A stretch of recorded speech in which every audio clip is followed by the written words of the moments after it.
No ha habido hasta estos momentos, este año cumplo 46 años de predicar esta palabra.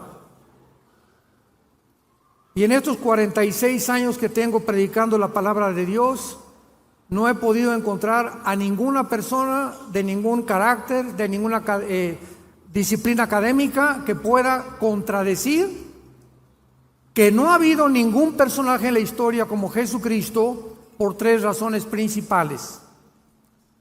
Número uno, Jesucristo es tan importante que celebramos su nacimiento. Ni de Buda, ni de Mahoma, ni de Zoroastro, ni de Mahatma Gandhi, nadie sabe cuándo nacieron estos líderes religiosos. Sin embargo, en la Navidad, aunque sabemos que no nació el 24 de diciembre, pero lo aprovechamos para poder dar testimonio, hasta los ateos no van a trabajar. Se cierran los comercios, hay un espíritu que a todos nos cubre de melancolía, queremos estar con la familia, comenzamos a intercambiar regalos unos con otros. ¿De dónde viene todo esto? De la Biblia. Todas estas costumbres y tradiciones vienen de la Biblia. Hace algún tiempo tuve una discusión con un ateo por radio y me dijo de alguna forma tan burlona: yo ni siquiera creo que Jesucristo existió. Y le pregunté: ¿me puede decir qué fecha es hoy? 19 de mayo de 1991 me contestó. Y le dije: ¿desde cuándo comenzamos a contar? 1991. No sabía dónde esconderse. Volteaba a ver las lámparas, volteaba a los lados, hasta que me dijo: desde el momento que nació Jesucristo.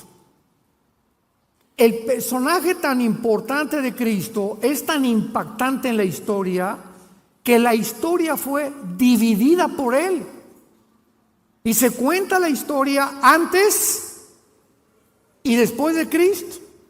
No es antes y después de Buda, antes y después de Zoroastro, antes y después de Mahoma, es antes y después de Jesucristo. Y en tercer lugar, es tan impactante la vida de este hombre que en esta semana que estamos celebrando por el amor de Dios, aunque para los cristianos todas las semanas son santas. Así que esta no es solamente la Semana Santa para nosotros, es para el mundo y la aprovechamos otra vez para dar testimonio. Pero la muerte de Cristo, el nacimiento de Cristo y la historicidad de Cristo son inigualables. Señores ateos que nos visitan, agnósticos, escépticos, estudiantes de la universidad, y este hecho es simplemente para que te intereses en conocer la vida de este personaje. Antes de que yo fuera cristiano, me proclamé ateo, porque me decepcioné de la religión que mis padres nos heredaron. Me di cuenta de tantas cosas contradictorias que había, y lo que yo conocí fue la religión. Y cuando vengo a la Biblia, me encuentro por primera vez que este libro no es un libro religioso. El cristianismo no es una más de las religiones que existen.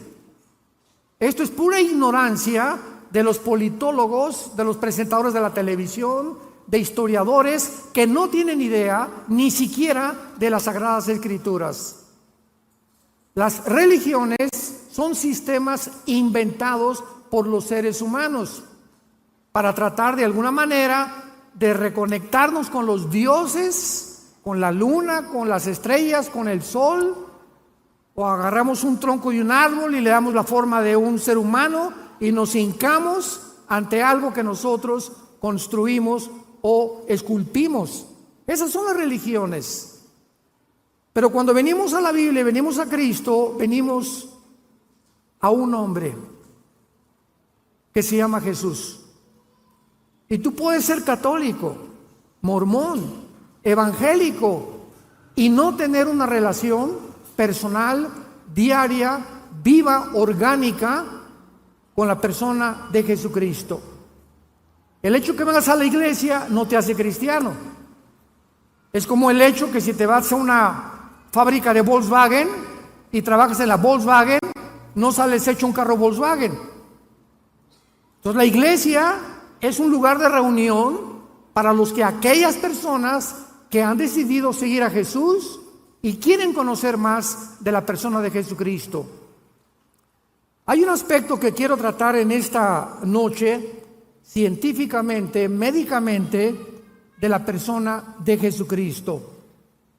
Una de las preguntas más importantes que he tratado de hacer, estoy hablando en seminarios teológicos, en institutos bíblicos, en reuniones de psicólogos, como en el Ecuador tuvimos una con todos los psicólogos del Ecuador, mi esposa y yo hablando sobre la psicología y la Biblia, etcétera, etcétera, ha sido esta pregunta: ¿qué fue lo que le causó la muerte a Jesucristo? Y cuando ponemos la Biblia y comenzamos a investigar que la mayor parte de los crucificados, cuando estaban casi ya exhaustos, los soldados romanos tenían la orden del gobierno de romperles las rodillas, los meniscos de las rodillas, para que el crucificado, si no había muerto de desangramiento, muriera de asfixia. Entonces, al romperle los meniscos a los crucificados, se colgaba el cuerpo y ya no podían tener la fuerza para poder respirar ni exhalar. Morían asfixiados. Y eso garantizaba que al bajarlos de la cruz, estaban muertos.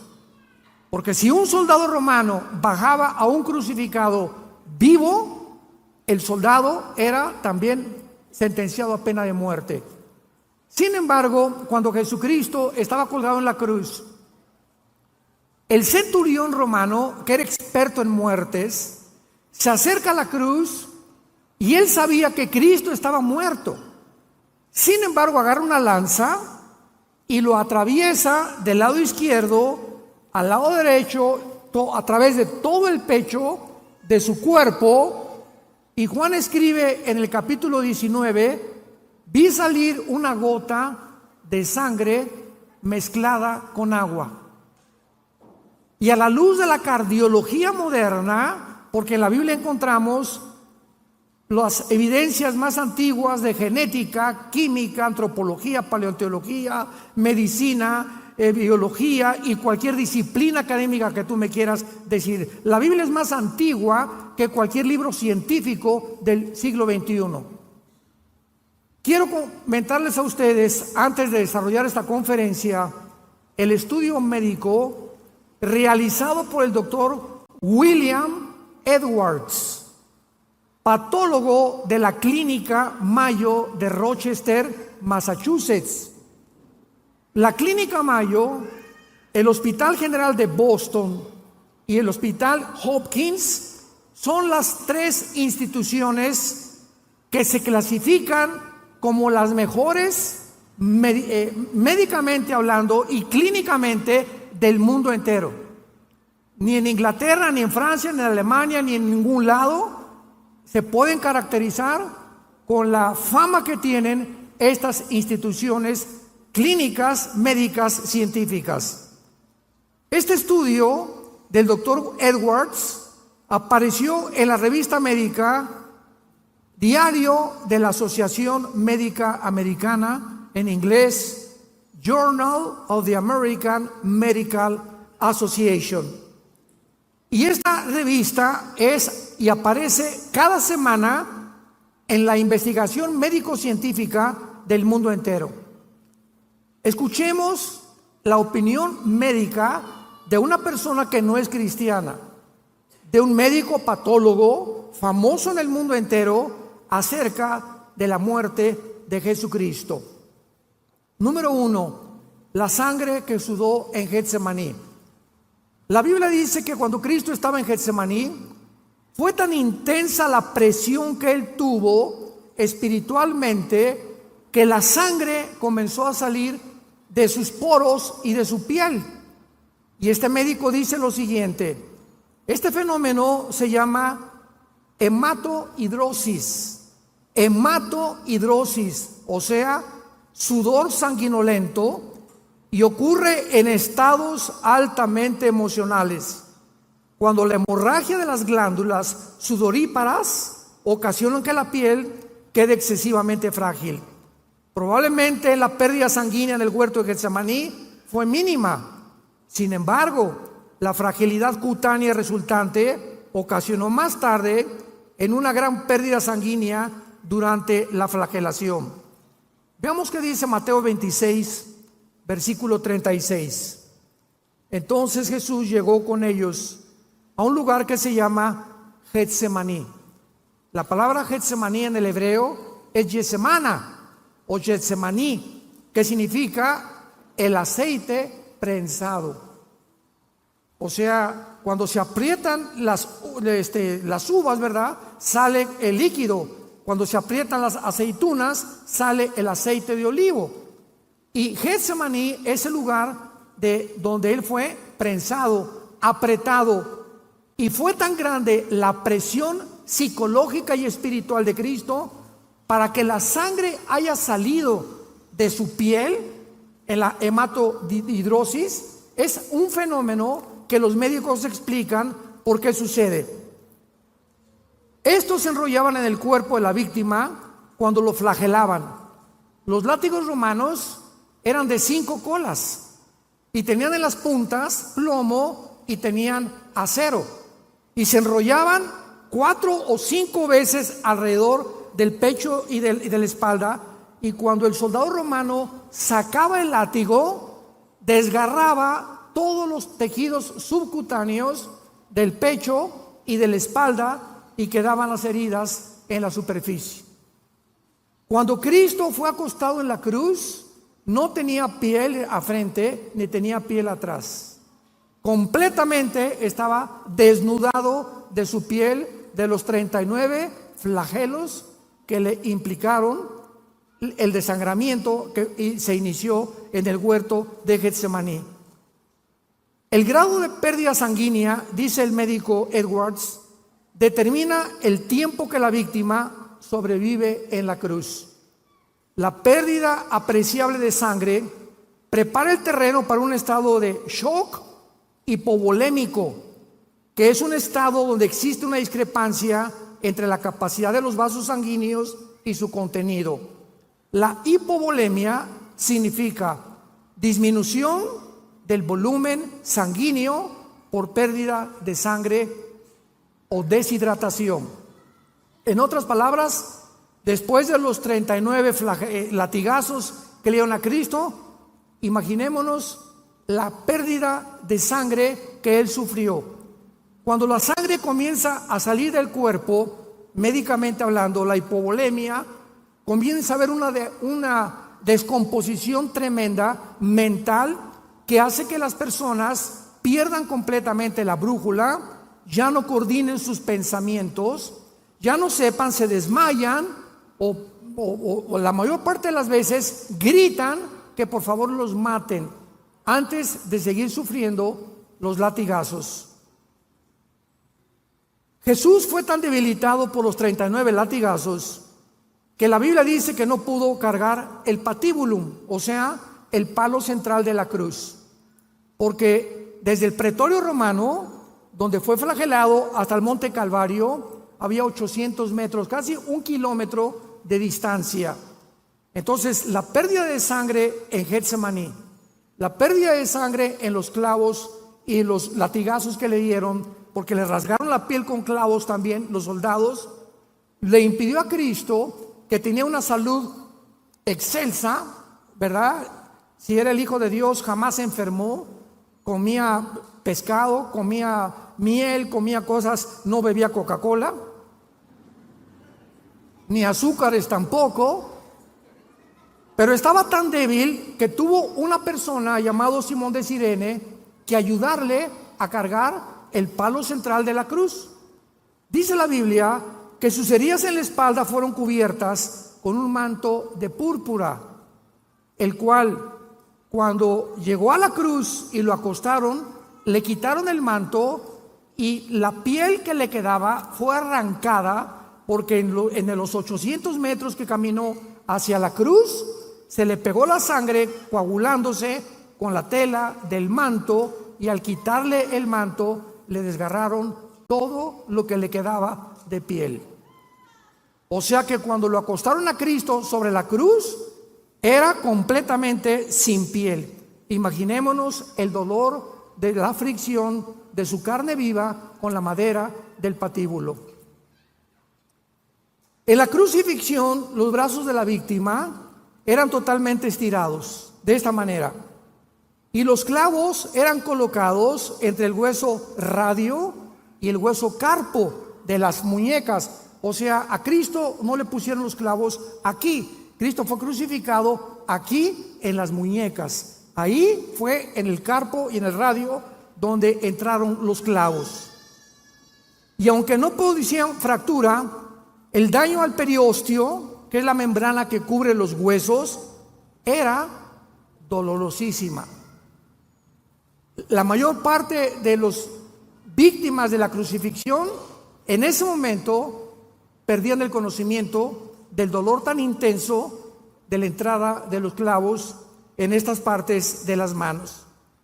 También los clavos le cortaron el nervio mediano médicamente, lo cual le ocasionó a Cristo espasmos intensísimos de dolor en los brazos durante todo el procedimiento.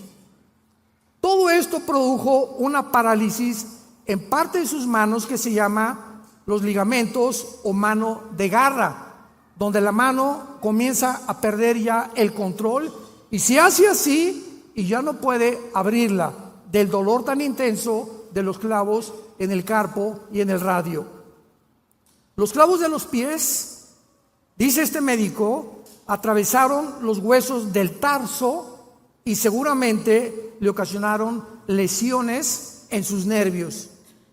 El mayor efecto fisiológico es lo que se llama la interferencia con la respiración normal, especialmente durante la exhalación, ya que el cuerpo tiende a fijar el tórax en estado de inhalación y el crucificado está colgado y no puede hacer esto, respirar y exhalar, porque el peso de los clavos, al tratar de hacer esto, le produce más presión en las manos y más presión en los pies.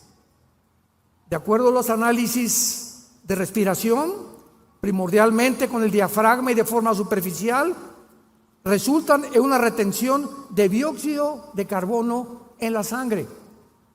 Y esto es lo que produce y lo que produjo a millones de personas ahora que hubo la pandemia, cuando nos mandaron ponernos un pañal en la boca. ¿Qué te produce el pañal en la boca? Que los estreptococos se te vuelven a meter, no respiras el oxígeno que necesitamos y después la Organización Mundial de la Salud dictamina que no servía de nada. Impresionante lo que hicieron con nosotros. Continuaron en el cuerpo de Cristo calambres musculares, hormigueo en los brazos por la posición tan incómoda, y se agregaron a la molestia de la respiración, porque en cada momento que respiraba era un dolor y un martirio agonizante, lo cual casi siempre llevaba a la asfixia a los crucificados.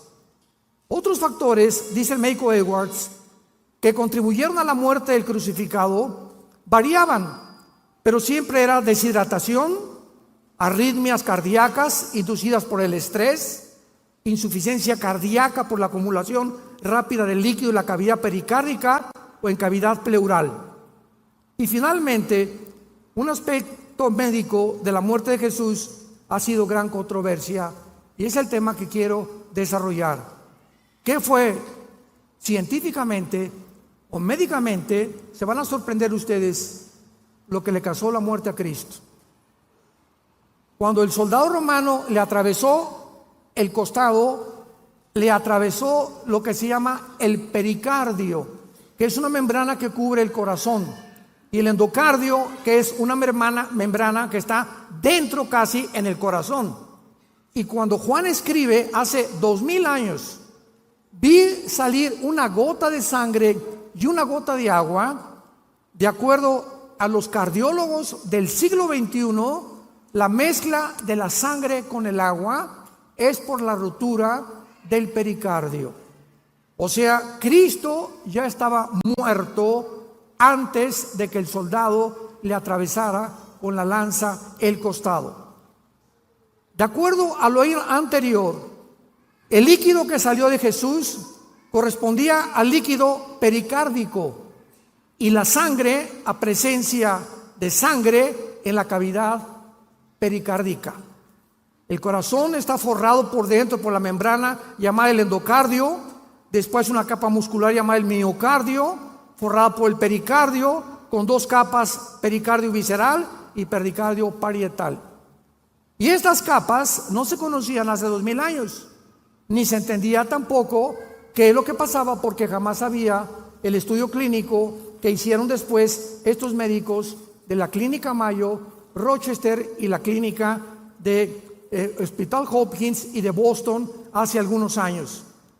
Y finalmente, ¿qué fue lo que ocasionó la muerte de Cristo?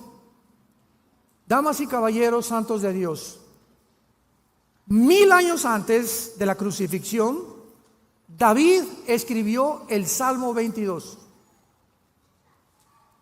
David no sabía nada de crucifixiones porque esto comenzaron a través de las tradiciones a integrar la crucifixión los romanos. Y David escribe 1000 años antes de Cristo, en el Salmo 22, las palabras y la causa que le mostró a Cristo, o la razón que le causó a Cristo su muerte en la cruz. Y comienza el Salmo 22 diciendo: Elí, Elí, lama sabactani. Dios mío, ¿por qué me has desamparado? Que fue la última expresión de Cristo. Y finalmente, más adelante dice: jugaron ropas los soldados con mi manto, me miran como toros de Bazán. Y la Biblia describe lo que causó la muerte de Cristo. No fue la asfixia, porque no le rompieron los huesos. Estaba escrito en el libro del Éxodo que al cordero no le iban a romper los huesos.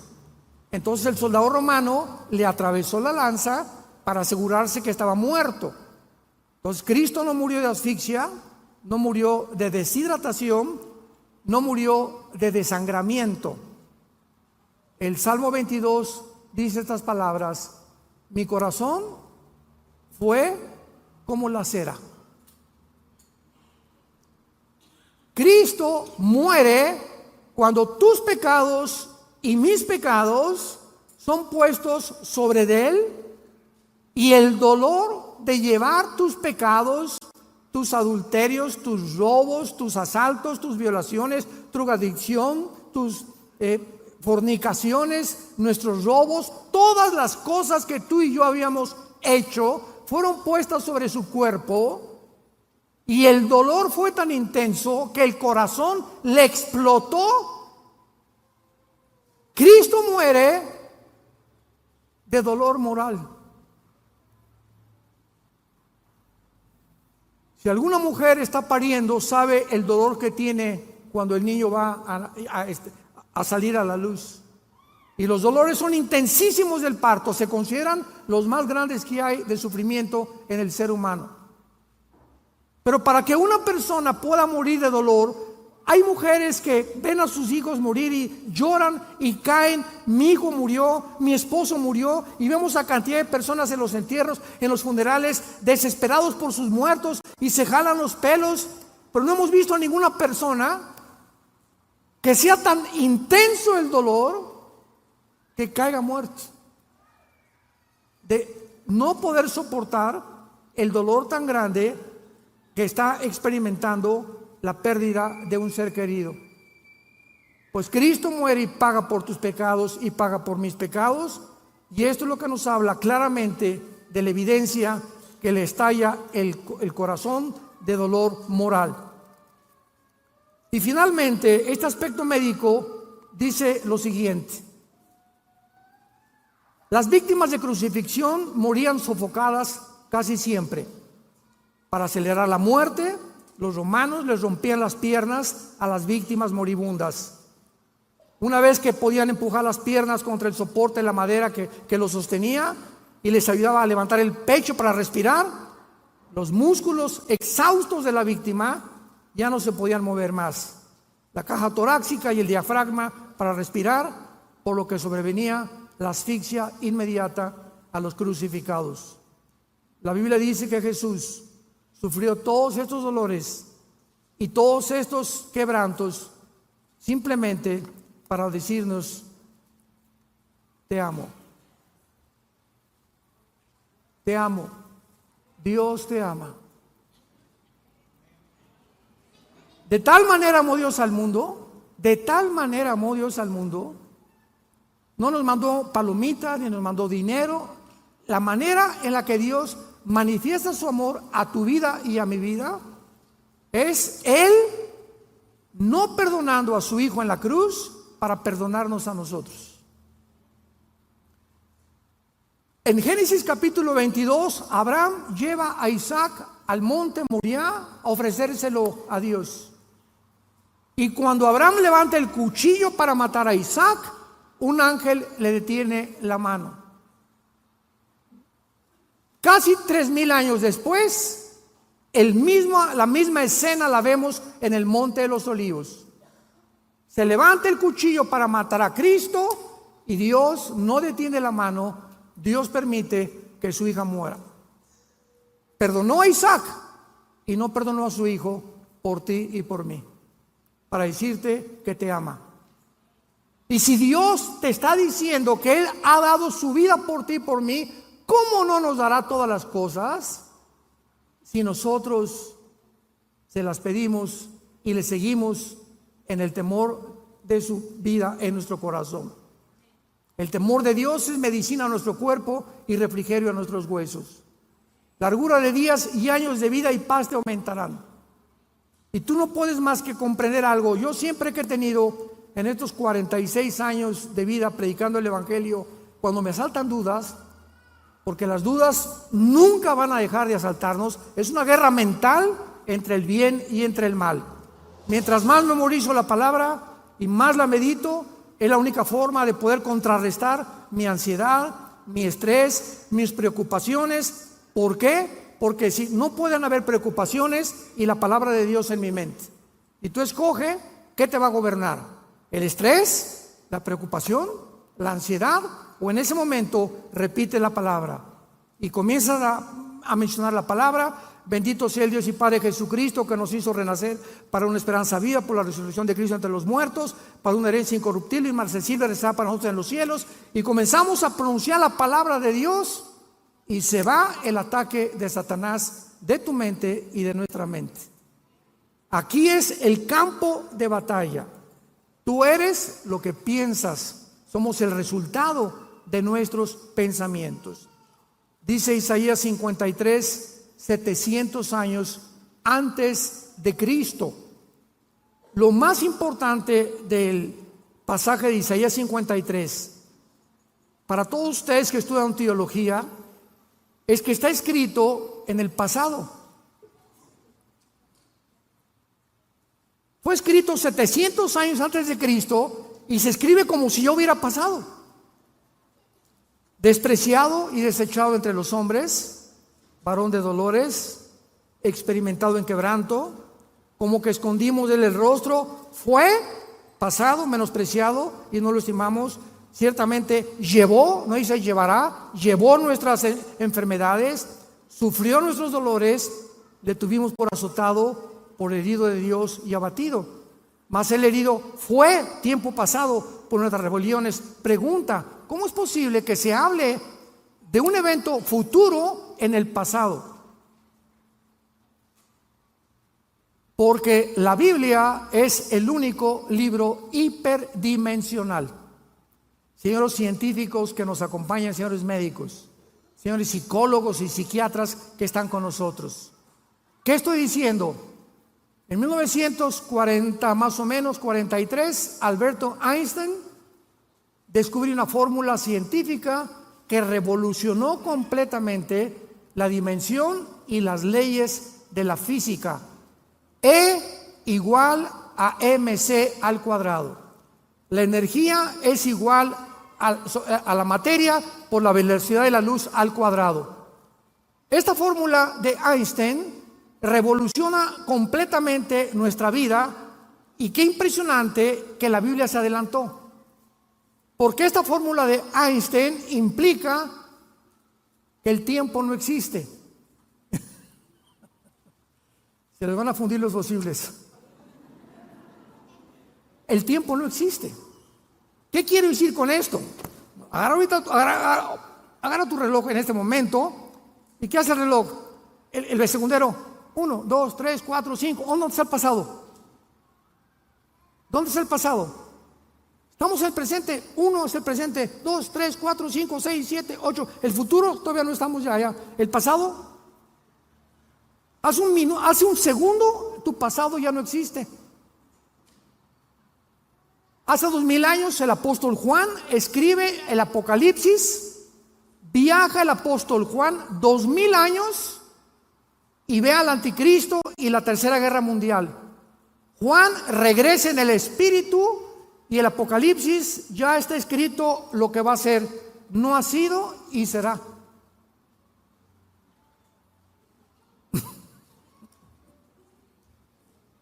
El profeta Isaías escribe en el capítulo 53 de su libro que Cristo fue desechado, entregado, etcétera, etcétera, y no había sucedido más que en el futuro. Y cuando encontramos que la fórmula de Einstein demuestra que el tiempo no existe, el tiempo se incluye desde Einstein como la cuarta dimensión.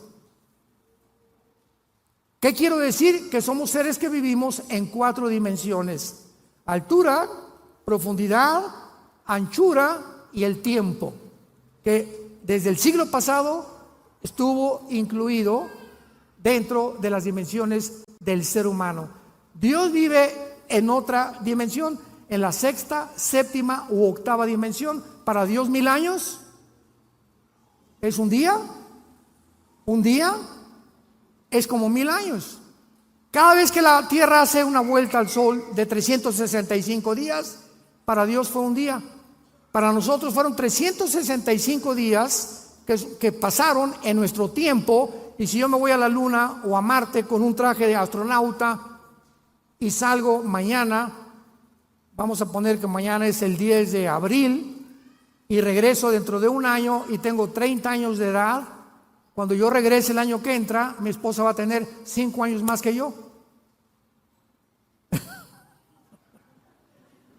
Porque ya saliendo de la atmósfera, el tiempo no existe como existe aquí en la Tierra. Aquí pasa más rápido que en el espacio. ¿Y cuántos hombres dicen, no, pues yo me quiero ir a Marte? No. Hermanos, todo lo que estoy compartiéndole a ustedes es maravillosa. La Biblia es maravillosa. O sea, el Ramayana, el Popo, el Tripitaka, los Vedas de los persas, el Corán, no hay un libro religioso ni científico que tú me puedas decir que nos explique de dónde venimos, quiénes somos y a dónde nos dirigimos. Y cuando Dios muere en la cruz y abre sus brazos, nos dice lo siguiente: todo aquel que me sigue no permanecerá en tinieblas. Y cuando venimos a la Biblia, el Espíritu Santo entra a nuestra vida, nos destapa lo que el pecado dañó, la información que Adán y Eva tenían, que era el 100% de su ADN, del ácido desoxirribonucleico, que es la fórmula de las células. Y Adán y Eva perdieron todo eso y nos lo transmitieron a nosotros. Einstein decían que teníamos el 8% desarrollado de la mente nada más. Perdimos más del 90% de la información. Y la única forma de recobrar esta información, para que tengas la seguridad de morir en paz y de saber que nunca, nunca Dios te va a abandonar, que nunca te va a dejar, y que en medio Él es nuestra fortaleza, nuestra angustia, y que Él es nuestro amparo y nuestro refugio, como las alas bajo las de la gallina cubre a sus pollitos. Fortaleza mía, castillo mío, mi Dios, en quien confiaré, decía David, es teniendo a Jesucristo como tu Salvador. Comienzas a entender el mundo. Vamos a hablar de esto mañana en el desayuno. Impresionante como el mundo llegó a su fin. Filosóficamente, religiosamente, políticamente, militarmente, en cualquier área que tú busques, el mundo en que tú y yo vivimos hoy está completamente derribado. En Estados Unidos se acabó la democracia, se acabó la moral en el mundo, ya los géneros terminaron, la biología y la genética la hicieron a un lado. Ahora un hombre puede ser mujer, una mujer puede ser un hombre, de acuerdo a lo que él crea o lo que ella crea, y no genética ni biológicamente. Es una locura, es un mundo de psicópatas, de sociópatas. Nunca el mundo había enloquecido al grado en el cual se encuentra actualmente. Y simplemente porque no tienen a Dios, porque hemos creído que podemos vivir sin Él. ¿Qué importancia tiene la muerte de Cristo para todos nosotros? En primer lugar, la muerte de Cristo fue el tema que más intrigó a los profetas hebreos. Dice en la primera carta de Pedro, capítulo 1, versículo 11, los profetas profetizaron de la gracia destinada a ustedes, inquirieron y diligentemente indagaron acerca de esta salvación, escudriñando qué persona y qué tiempo indicaba el Espíritu de Cristo que estaba en ellos, el cual anunciaba de antemano los sufrimientos de Cristo y las glorias que vendrían tras ellos. En la cruz del Calvario había dos grupos de personas: los religiosos, los fariseos, supuestamente los doctores de la ley. Y del lado izquierdo estaban los griegos, los filósofos de Atenas, los discípulos de Zenón, los epicúreos, los estoicos, los grandes pensadores de la historia en aquel tiempo. Los religiosos, los fariseos, voltearon a la cruz y dijeron: este no puede ser el Hijo de Dios, porque la Torá, nuestra ley, dice: maldito el que es colgado en un madero. Entonces, ¿cómo puede este hombre decirse que es hijo de Dios cuando nuestra ley dice que los que son crucificados son hechos maldición? No puede ser este el Hijo de Dios. Comenzaron a ofuscar en sus pensamientos y en su limitada racionalización. Y por otro lado, los griegos veían a Jesús y decían: este no puede ser el Hijo de Dios, porque Zeus, nuestros grandes dioses de los titanes de la mitología griega, no podían permitir que a su hijo le hicieran lo que le están haciendo a este hombre. ¿Cómo puede llamarse este el Hijo de Dios? Damas y caballeros, los religiosos y los filósofos, Dios enloqueció su sabiduría, porque la palabra de la cruz es locura a los que se pierden. Y no podían, con su mente intelectual y filosófica, como actualmente también, no me importa que seas maestro de filosofía y letras en la universidad, ni que tampoco tengas doctorados en ciencias políticas, si tú no tienes al Espíritu de Cristo en tu vida, no vas a entender la Biblia. Porque los pensamientos de Dios son más altos que los nuestros, y la forma como Dios actúa no es como nosotros. Y en esa cruz, donde unos decían que era maldición y otros que era una imposibilidad que el Hijo de Dios pudiera decirse así, muriendo como un vil criminal y su padre no hiciera nada, Dios lo hizo a propósito, porque detrás de esa muerte se encontraba toda la sabiduría de Dios, escondida detrás de la locura de los seres humanos. Y eso fue lo que me hizo a mí, por primera vez en mi ateísmo, reflexionar y humillarme delante de Dios. Y se acercó entonces mi hermano Alejandro, que era cristiano, me leyó este pasaje de 1 Corintios capítulo 1 que dice así: porque lo insensato de Dios es más sabio que los hombres, y lo débil de Dios es más fuerte que los hombres. Lo que para ti es locura, para Dios es sabiduría. Porque lo que tú calificas como locura, Dios lo hizo a propósito para que no lo busques intelectualmente, sino para que te humilles delante de Él, recibas a Cristo y Él te abra el entendimiento y te diga: 2 más 2 son 4, 5 más 5 son 10. Imagínate un niño de 6 años: oiga, maestro, ¿qué quiere, chamaco? Tanta molesta que me das. Explíqueme la teoría de Einstein, m igual a mc al cuadrado. Mira, niño, aunque yo te lo explique, no lo vas a entender. Pero ¿por qué, maestro, si mi cerebro es igual al tuyo? Es verdad, pero el mío está desarrollado y el tuyo no. Entonces, cuando tú crezcas y madures en conocimiento, vas a entender lo que ahorita, aunque te lo explicara, no lo vas a explicar. Cuando yo era ateo, Dios me dijo: gusano, chinche, hormiga de agua puerca. ¿Quieres entender mis caminos? ¿Quieres caminar conmigo? ¿Tú crees que puedes comprenderme cuando yo hice el universo? Como le hice a Job: ¿dónde estabas cuando hice la tierra? Cuando medí las medidas de la tierra, la distancia entre la tierra y el sol, el movimiento de gravitación de la tierra, el movimiento de traslación de la tierra, la velocidad de la luz, 300,000 kilómetros por segundo. ¿Dónde estabas tú?, le pregunta Dios a Job. Si eres tan inteligente, dímelo. Dime quién eres, ya para acabar pronto.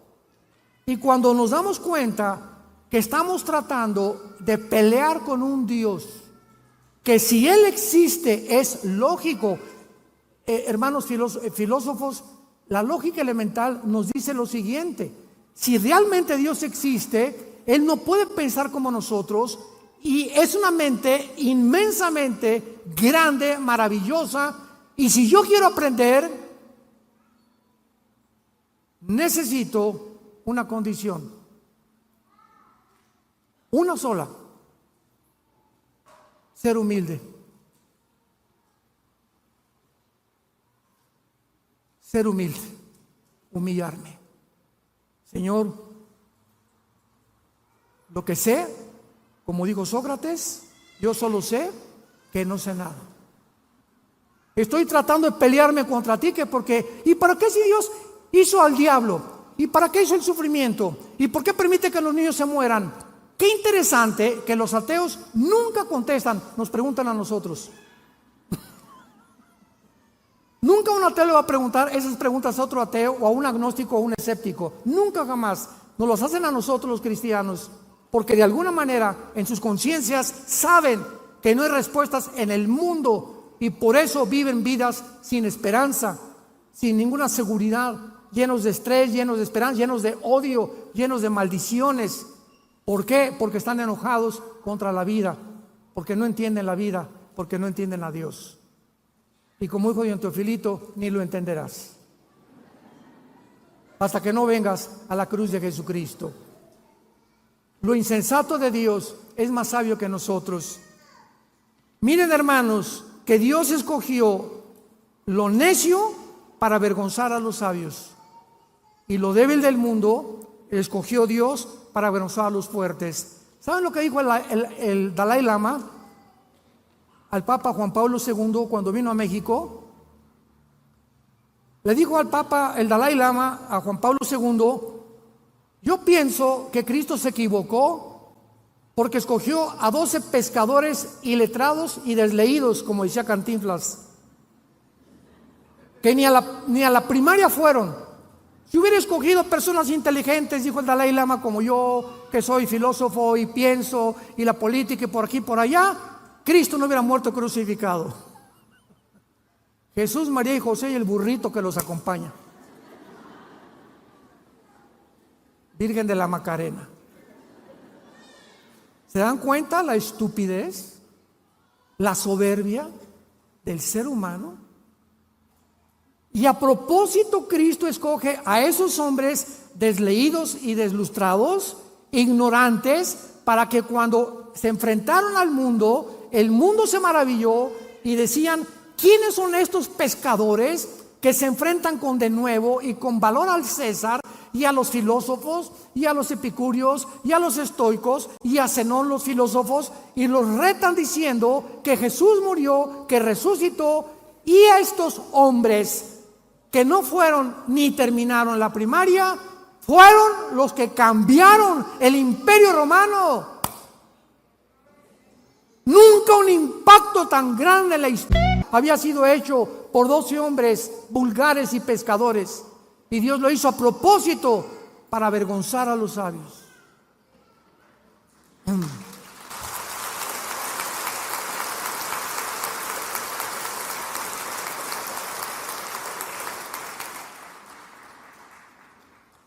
Cristo muere en la cruz para pagar por tus pecados y por mis pecados, y es la base de su muerte lo que nos puede limpiar delante de Dios.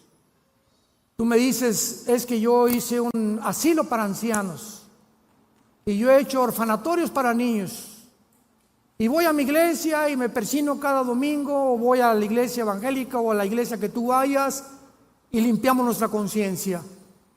La Biblia dice: el que tiene al Hijo tiene la vida. Puedes tener una religión, te repito, puedes ser católico, evangélico, bautista, nazareno, pentecostal, presbiteriano, dime lo que quieras. No es la etiqueta de la botella lo que determina el contenido, es lo que está dentro de ti. Yo soy esto, yo soy aquel, presbiteriano, bautista por afuera, porque voy a tal iglesia o a tal denominación, pero dentro de tu vida, ¿tienes tú una relación con Jesús? ¿Amas la Biblia? ¿Amas a tus hermanos? ¿Amas a tu esposa? ¿La respetas? ¿Le eres fiel a tu esposa? ¿Amas a tus padres? ¿Les das un buen ejemplo a tus hijos? Desde que te convertiste, ¿cuántas personas has ganado para Cristo? ¿Te mueres de pasión por la verdad? ¿Estarías dispuesto a morir en tus convicciones por la causa de Cristo? Si tú no contestas estas preguntas satisfactoriamente, no eres más que una persona religiosa de la boca para afuera. Y la Biblia dice: no hay otro nombre en que podamos ser salvos más que en el nombre de Jesucristo. Mas Dios muestra su amor para con nosotros, que siendo pecadores, Cristo muere en nuestro lugar. Herido fue por nuestras rebeliones, molido por nuestros pecados. Todo esto lo ha hecho Dios por ti y por mí, para que hoy vengas no a una religión. Ven hoy, te invito a que vengas a la cruz, a que adores a ese hombre que tienes colgado en un crucifijo en tu casa sin saber ni siquiera lo que representa, para que vengas en esta noche y le pidas perdón por tus pecados. Your smile captivates my heart. I am so not me when you look at me. I forget what I really had to say. This is the magic of your love for me.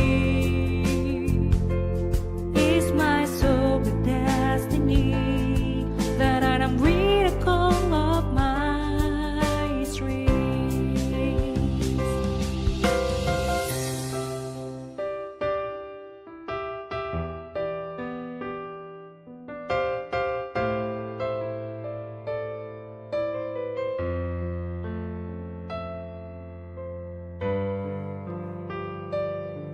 When my heart is heavier, I remember that I have got someone like you in my life. A single day is nothing without you. Que no salgas por esa puerta como entraste, confundido. Tal vez por curiosidad veniste en esta tarde, pero Dios tenía una cita contigo. Dios te ha hablado en esta noche para que tú le puedas entregar tu vida a Jesucristo arrepentirte de tu vida y considerar, si tú mueres en esta noche, un accidente, una embolia cerebral, un ataque al corazón, un accidente de tráfico, una bala perdida, tú te condenas en el infierno. Puedes burlarte en esta noche todo lo que quieras, pero estas palabras son fieles y verdaderas. Es la palabra de Dios, y Dios tenía una cita contigo para decirte te amo.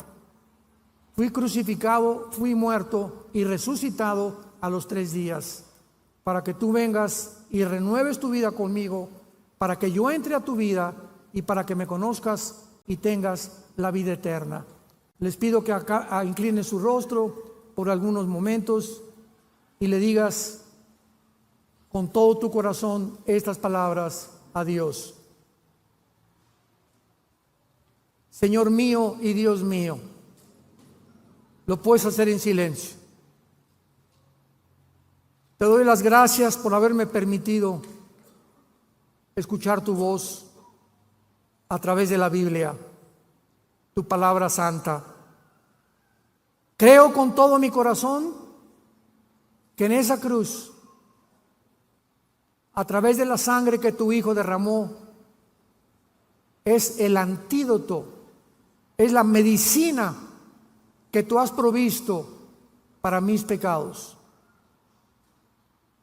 Creo que a los 3 días tu Hijo se levantó de entre los muertos, y porque ahora vive, y lo creo con todo mi corazón, te pido, Señor Jesús, que en este instante entres a mi vida como mi Señor y mi Salvador. Te doy las gracias por darme la vida eterna, y la corta vida que me das o que me queda, la quiero vivir para conocerte a ti y a tu Padre, y vivir para dar testimonio de tu amor en esa cruz. En el nombre de Jesucristo. Amén. Gracias a Dios por la palabra de Dios. Gracias a Dios por la Biblia. Los cielos y la tierra pasarán,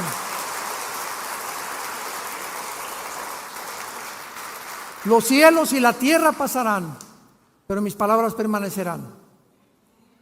Todos los sistemas filosóficos del mundo estamos viendo que están derribados. Todo se está derrumbando a nuestro alrededor. El petróleo, el peso, la democracia, el capitalismo, el comunismo, el socialismo, todo, la ciencia, la sexualidad, todo ante nuestro alrededor se está derribando. Si los fundamentos fueran quitados, Salmo 11, ¿qué sería de nosotros? ¿Qué sería si no tuviéramos este fundamento, esta esperanza? ¿Qué sería de mi vida? Yo hubiera acabado en la cárcel o muerto. Si hubiera seguido la vida que yo seguía, hubiera acabado yo loco o en un psiquiátrico, tal vez. Pero Dios me levantó para que pudiera proclamar su mensaje. Y cada día le digo que me dé más pasión para hacerlo, para que la gente pueda comprender que tienes una sola vida para arrepentirte y venir a la cruz.